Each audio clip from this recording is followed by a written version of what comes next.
This week on Steam, a bank job in 1980 where the government makes up the rules, a co-op game about carrying a furious king on a stretcher without dropping him, and a horror roguelite where you're trapped underground feeding a half-chef monster whatever it asks for. Here's what's releasing this week and why it's worth your time.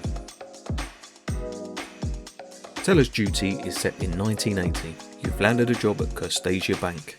Your distant uncle pulled some strings and you're working the counter while the government issues increasingly absurd policies for how the bank must operate. Customers have needs. The rules often make these needs impossible to meet. You're also saving for your mother's medical bills, which means keeping your job matters. If this sounds like Papers, Please, but in a bank, that comparison is fair and not a criticism. Games in this space earn their keep through scenario writing, and from what's visible here, the writing is doing its job. Definitely worth watching. Hold Your King is a co-op platformer where two players carry a short-tempered king through medieval obstacle courses on a stretcher. The king's balance responds to your actual speed, acceleration and angular momentum. Tilt the stretcher wrong and he slides.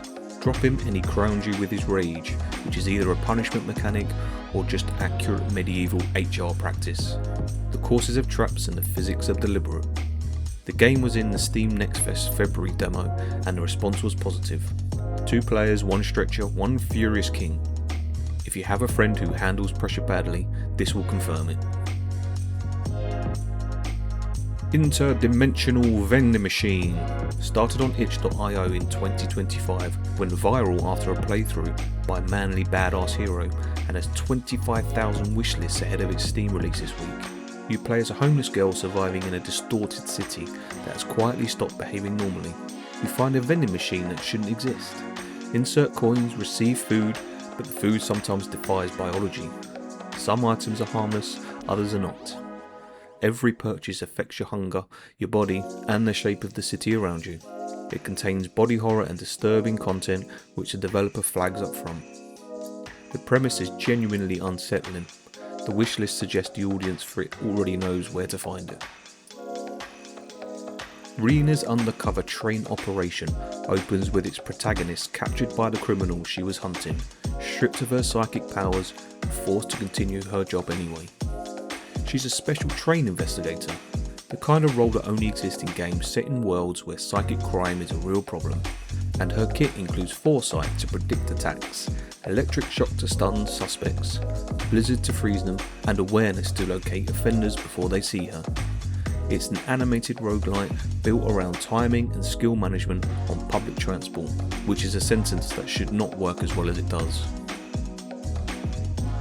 Axum Conquest is a holdout style tower defense roguelite where you build a fortress, extract resources and defend against thousands of physics driven alien swarms across procedurally generated maps.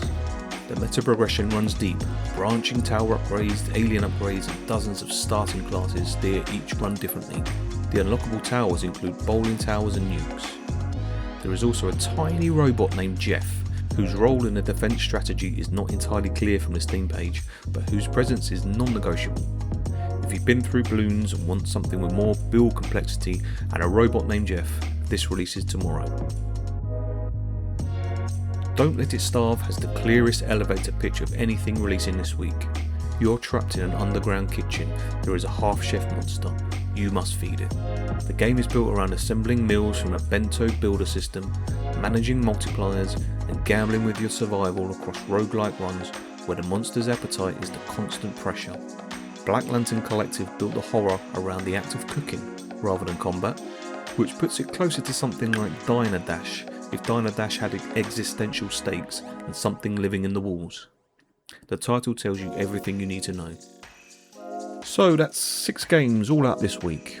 Interdimensional Vending Machine has the longest itch.io tail if you want to try it before committing. The demo's live on Steam right now. Links for everything are in the description. I'll be back on Friday with the best hidden gems from this week's releases. Bye.